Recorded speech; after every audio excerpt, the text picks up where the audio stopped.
Good morning. How y'all doing today? See the lips.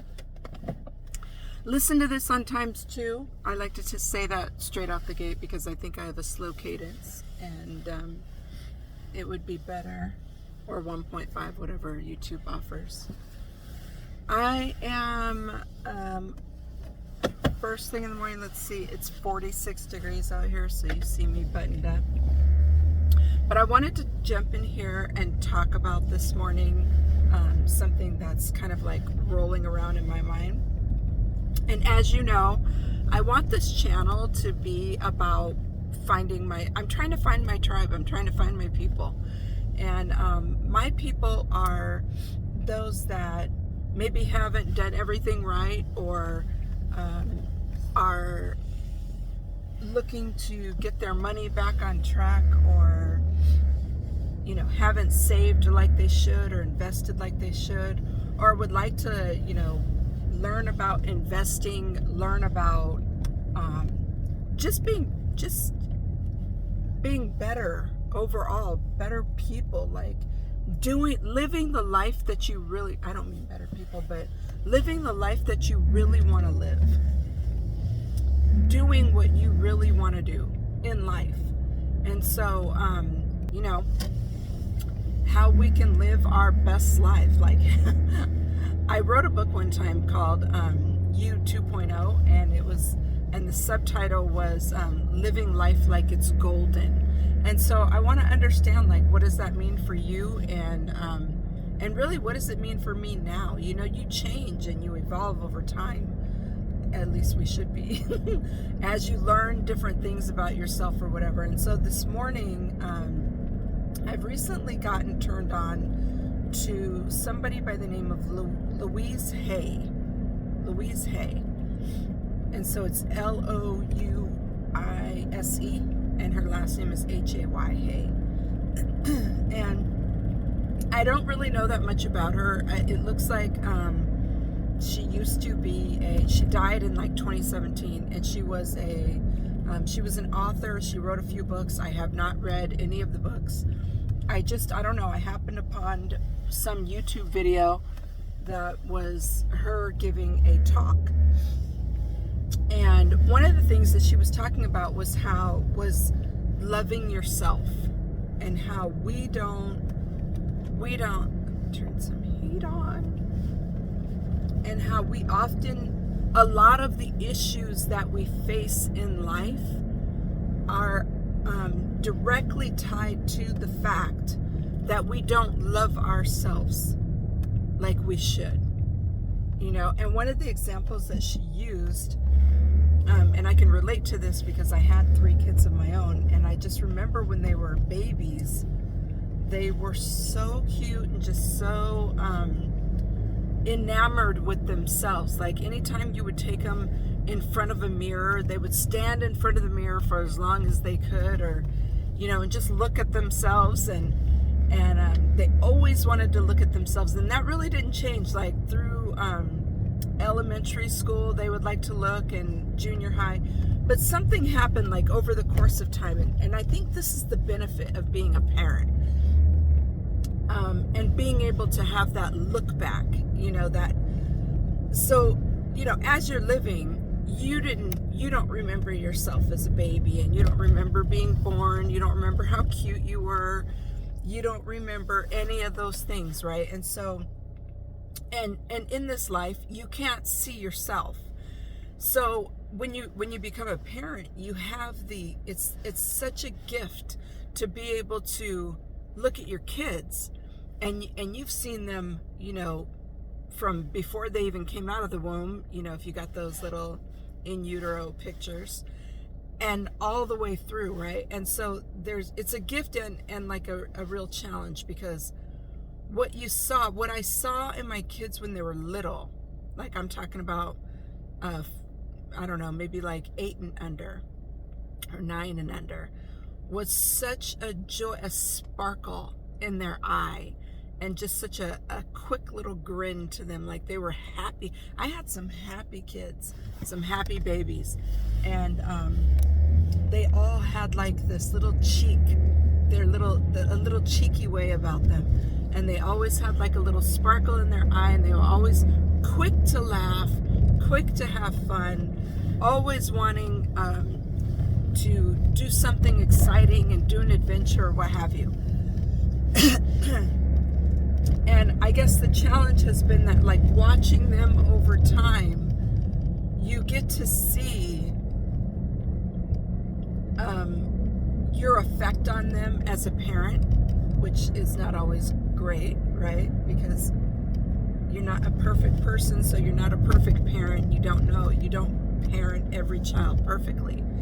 And so you get to see your effect on them as a parent. You also get to see the effect that the world and other people and school and different experiences has had on them. And over time you see that little flicker in their eye, that little sparkle, it fades over time. And I've always, when I really started to see it, I started to think, oh no, don't let that go, because that's the juice, right? The energy of life. And so when I came across this teaching of Louise Hay, and how she was talking about how we don't really love ourselves. When was the last time? So one of the things that she did was, she said, get in the mirror and look at yourself and tell yourself that you love yourself. Say, I love you. I love everything about you. When are you able to do that? Can you do that? And what a challenge that is. I just saw a dead deer on the road right now, and that's so, there's a lot of deer in this area. It's a super woodsy area. And what happened? And because these are tiny, skinny little roads, narrow roads. And so somebody hit it or whatever, because deer don't just fall out dead in the road. But anyway, I digress. So yeah, just how you love yourself has just such a profound effect on how you care for your money and how much money you have. Because she talked about, when you are an abundant person, money is, it's not just, your abundance is not just in money. It's abundance in your relationships, abundance in your time. Do you always feel stressed or rushed or hurried? Do you always feel like you're running out of time? That's not an abundance of time. And so then do you, not just in time, but also in, she named off all these different areas of where loving yourself or abundance appears. And one of them is in love as well. Do you have an abundance of love in your life? Do you have an abundance of relationships? Or an abundance of, I don't know. I can't think of all the different categories or whatever, but the idea was that abundance, and it shows up in money too, but abundance is in several areas of your life, not just money. And so when you think about that, how she correlated was that it all stems from the abundance and love that you have for yourself. So it all comes from within. As within, so without. As a man thinks in his heart, so he is outwardly, right? And so about Eddie Murphy, and one of the things that he says is, he was talking about like his friends like Richard Pryor and Whitney Houston and I don't know, different ones, John Belushi, and how he had such profound experiences with all of them. And he said, and one of the things that he noticed was that these people, not Whitney Houston, but definitely, who were the ones that he named? He named a few artists. I want to say like maybe Red Fox and Buckwheat, and Buckwheat is really taking it back, right? But what he said was, a lot of these artists, and if you know anything about these artists, you know, they got really famous, made a lot of money, and then at the time of their death didn't have enough money to bury themselves. And so he said that Rick James was another one. He said that he had to bury them, or he took it upon himself to bury them, and he thought, how could this be? How could you be, you know, this famous and not, you know, have enough money at the end of your life to bury yourself? You know, no life insurance policy, no nothing.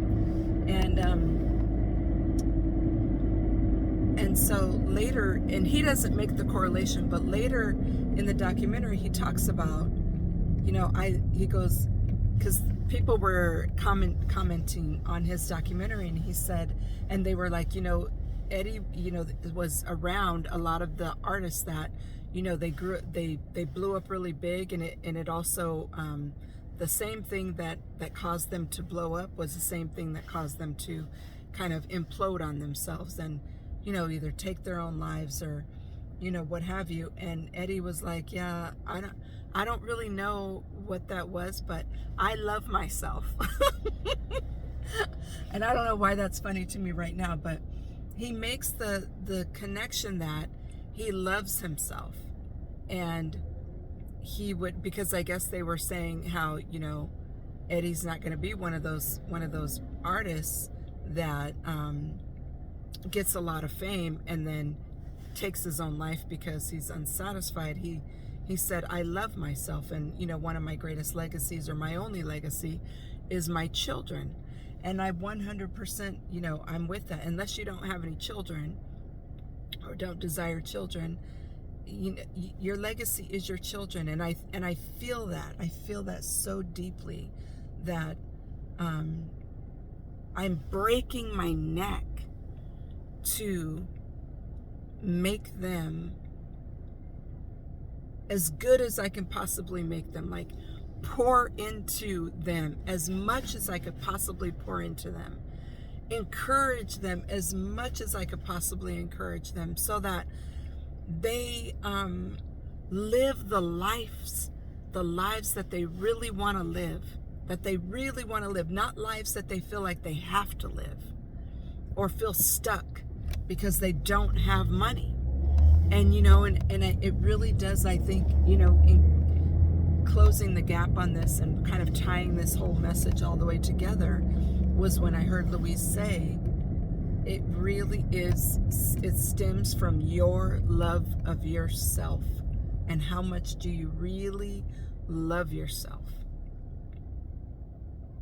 And I hope that lands. I don't know if that resonates with you, and if it does, drop me a comment, you know, leave me a message, subscribe. Let's talk about it. Let's get into this, because it's worth noting. It's worth noting that the greatest thing that you could do for yourself is love yourself, appreciate who you are.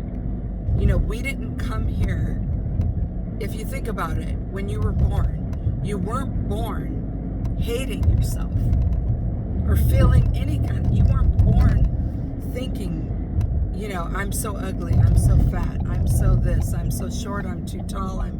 You weren't born thinking any of that. You came into this life loving yourself. And for God's sakes, do whatever you got to do to get back to that. If you've missed that part at all, and I think that at least I'm testing it out to see if my money situation is directly correlated with how much I love myself. And I will leave you with that. I'm nearly at my destination, and I hope you have an amazing day. And like my girl Tabitha Brown says, if you can't have an amazing day, don't you dare go messing it up for anybody else. All right. I will talk to you very soon. I'm trying to wait till I park before I turn this thing off so I don't crash. And we are here. Bye for now. Is that how you turn off? How you turn